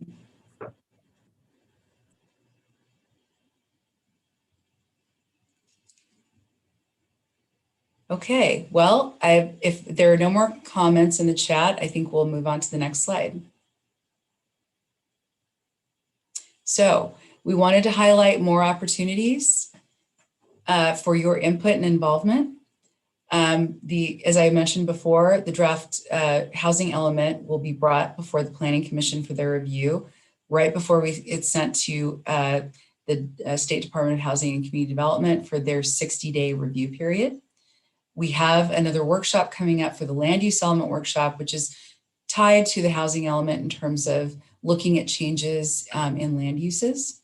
And that's on May 26th. It's also a Zoom workshop like this format. We also have 2 surveys available. As part of the general plan amendment process, the safety and the element is also being updated. And then there's an environmental justice element that's being prepared. There are surveys available on the city's website with the address here for your review. Again, we'll make this presentation available online on the general plan amendments and the housing element webpage so that you can access the surveys that we have. And then at this point, we'd like to open it up maybe for more questions and feedback. One last comment, it looks like, are there areas that the city believes have underutilized infrastructure and can fast-paced development reviews? I would defer to Scott on that question. Yeah, what comes to mind initially is Old Town. It has the infrastructure, streets, it has upgraded sewer recently. So yeah, there is areas that have the infrastructure already in place. 7th Street corridor is another one that would be a benefit for developers since the infrastructure is already there. Great. There's another question. When will the draft be available for review prior to the commission hearing? So our goal is we have quite a bit to incorporate from the public engagement process. So our goal is that it would be available by the agenda deadline for that planning commission meeting. And with that, I'd like to open it up to any more questions, comments, other feedback that anyone might have. And we really thank you for your time and your participation. I'm very encouraged to see a great response rate on the surveys and to see so much feedback in the chat and the poll involvement as well. We really appreciate your time. And here's some contact information as well for Scott, his phone number and his email, as well as a link to the city's website with the general plan update information. If you guys would like to speak, please use the raise your hand function and we'll call on you guys accordingly.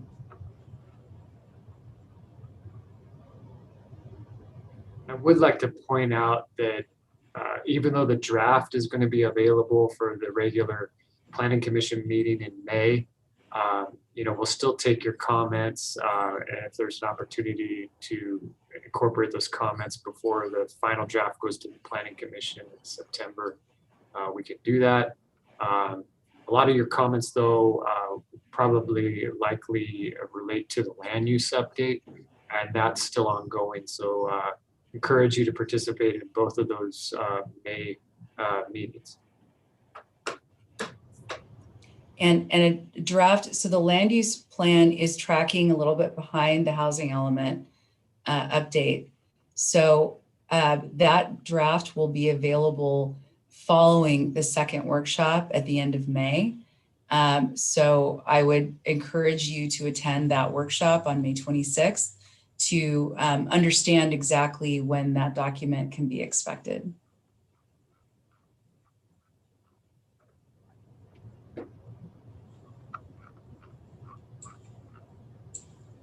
Are we seeing any hands being raised at this time? No, Chair Kurth, I don't show any Okay. hands being I'll raised. bring it. I want to bring it to the commission and see if our commissioners have any final comments before we wrap up the workshop portion. Any comments from you gentlemen? Any thoughts you might want to have?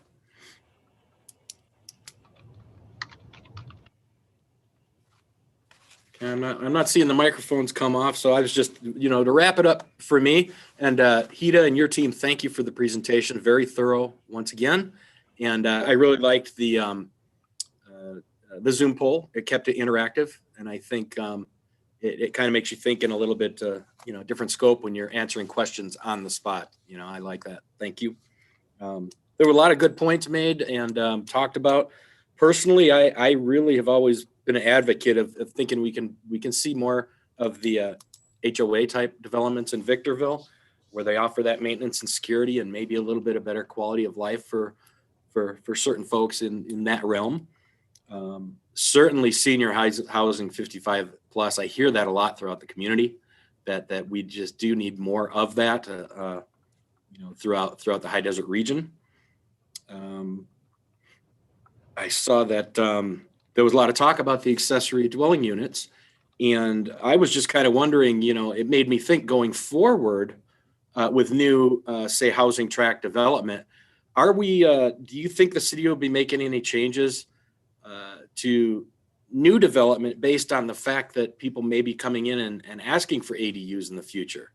That may affect lot size, street widths, parking lot driveways, things that might need to happen in a neighborhood when you're putting more bodies per lot. So I don't know if that needs to be, talked about as well. And then the final thing was, obviously the homeless seems to be a very, very timely and hot button with, unfortunately, a majority of communities throughout California. And, once again, with my research I've done and the involvement I've had and some of the homeless stuff and some of the county teams throughout Victorville, I'm still not sure that our homeless problem is actually due to housing. I am pretty convinced from what I saw that it's a mental health issue. And I'm still not sure what cities and communities can do with this extreme mental health issues that we're seeing with these poor sick folks in Victorville, when we have state laws that say if the people don't want help, they don't get help. And so I know that's a catch-22. Chair Kurth? Yep. I believe we have to officially open up the item for public comment. Okay, we can do that. Okay. Those are just some of my comments that I wanted to throw out there that I'm interested in and I thought was interesting. At this time, I will open the public hearing for public comments on this workshop portion. Okay, I have Ms. Gomez first up to speak. Okay. Yes, so in consideration of the comments and the questions submitted during the chat during the workshop, is that going to be considered as a submission for the commissioners to consider, or is that a different process?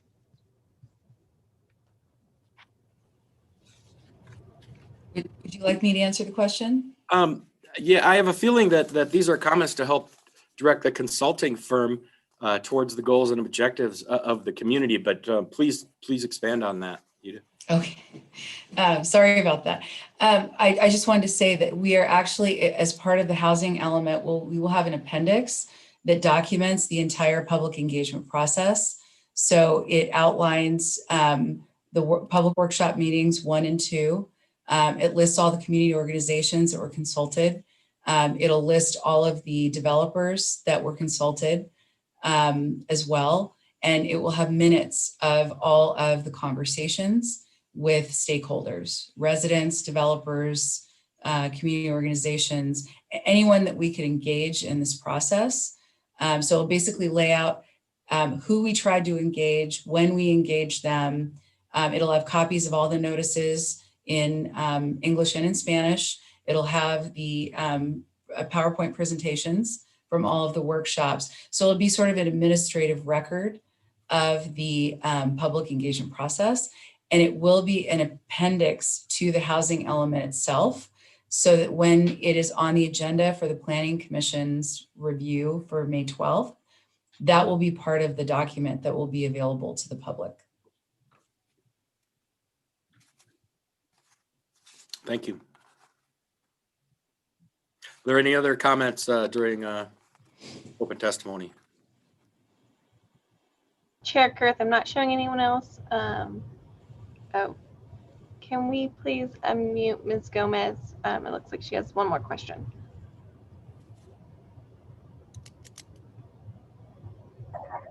So how can the public obtain this information that is going to be in the appendix? And I was wondering, why did we opt out to have a meeting on the 26th when it seems that the commissioners don't meet on those days of the week?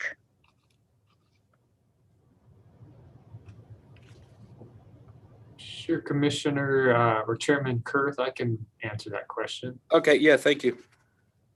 Sure. So like Keita mentioned, as we get closer to the May 12th regular meeting of the Planning Commission, when that agenda posts on our city website, just like any agenda, there'll be an item related to the draft housing element that the Planning Commission will review. Within that item, there'll be the appendix that documents all of the outreach that occurred. A lot of the outreach, though, is also available on our city website. If you just Google general plan update Victorville, it'll pop up, or you can go to our city website and then / general plan update. We have a lot of resources there, including all of the passive workshops. There's video recordings of all of those that have been posted on the webpage. Thank you for that question.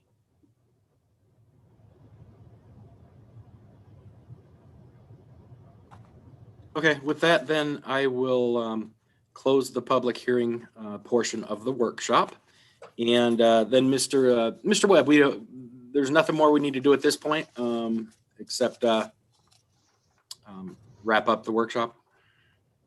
Yeah, at this point, I believe, since just to clarify, I believe the public comment that you opened was just related to wrapping up the workshop. You want to ask if the public has any public comments on items that aren't on the agenda. Yeah, I thought we were underneath the workshop, so then I was just gonna wrap this up and thank everyone and then move into public comments. Is that, am I at the right point? Yes. Okay, perfect. Yes, Thanks. Okay, once again, thank you, Harrison Associates team, and we'll see you again soon. And at this time, I'm going to move into the general public comments. In accordance with the Brown Act, we'll now take time for the public to provide comments on items that is not listed on this agenda. If there's any members of the public that would provide public comment, now is the time. Please use the raise hand function on your Zoom toolbar, and Melissa will call on you.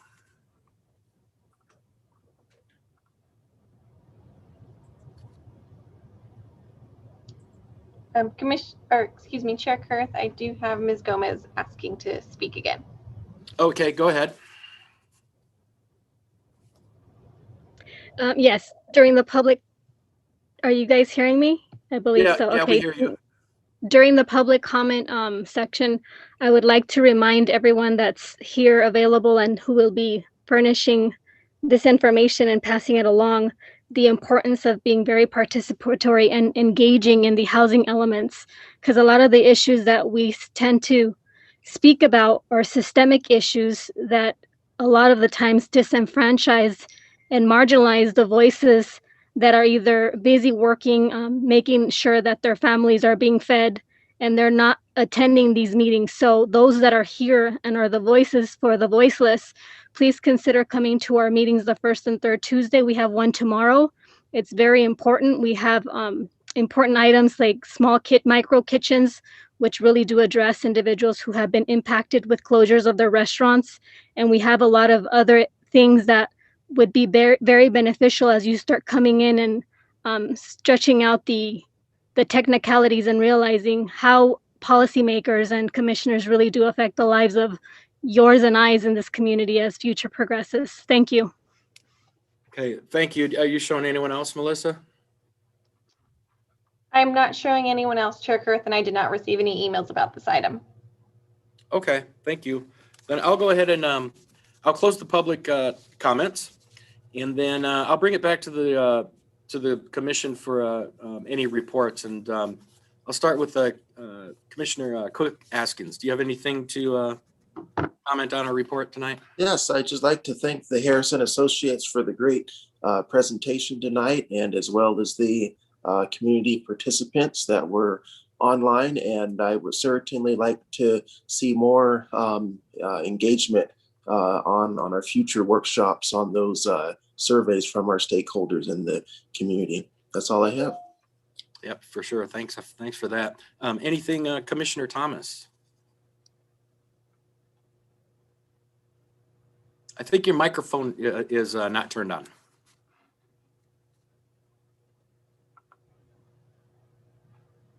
Sorry about that. Okay, I don't really have anything to add to what was just said. I do appreciate the input from the community on this, and it is very important that we get as much input as we can. I do really appreciate the work that's gone in from planning department, and just look forward to working through these things, and thank all of you for participating.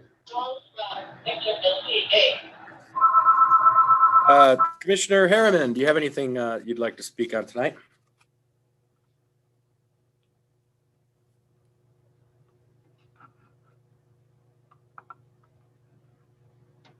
Okay, can you hear me? Yeah, we got you now. Okay, first I'll apologize. I lost probably 5 minutes. My internet went out. And I guess I'll address them later, but I did have some questions, but we can, I'm sure I can bring those up at another meeting. Sorry about that. I didn't even notice your internet was out. I didn't see that. We did. That's all right. You're forgiven. You're forgiven, Rob. Well, hey, you had your chance. Sorry. We tried. Anyways, yeah, I don't have anything else to report unless there's anything from the staff members tonight. Thank you, Chairman Kurth. I have nothing to add. Thank you. Okay. Well, with that then, thank you all, and I'll call this meeting adjourned.